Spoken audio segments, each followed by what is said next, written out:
The next set operator is minus. A minus operator returns just the rows in the first query's result set which are not there in the second query's result set. For example, select col1 from tab 1 brings 1 and 2.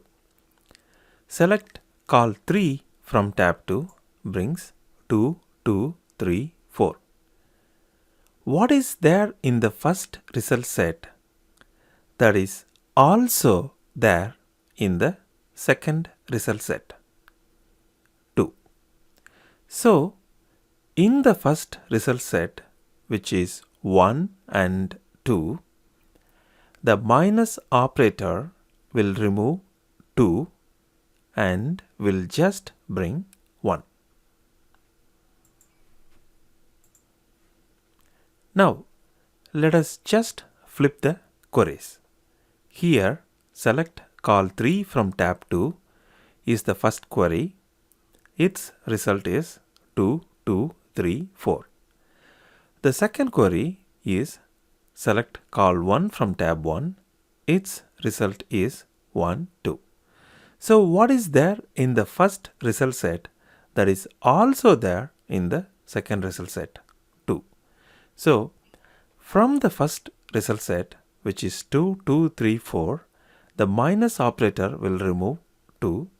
The final result will be 3 and 4. Also, note the column name in the result set. As I said previously, it will always bring the column names that we specify in the first query. Since col3 has been specified in the first query, which is select col3 from tab 2, the result also displays col3. Now, let us check it out. Select col1 from tab 1. Select col3 from tab 2.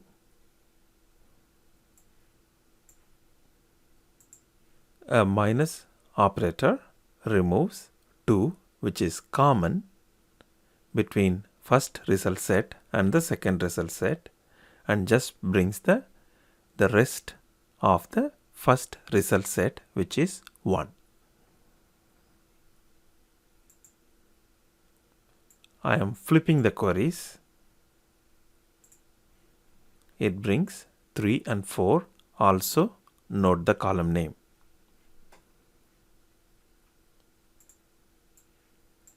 Select col1, col2 from tab 1. Select col3, col4 from tab 2. A minus will just bring 1a. The name is col1, col2. I am flipping the queries. It brings 2d, 3e, 4f. The name is col3 and col4. Thank you for watching.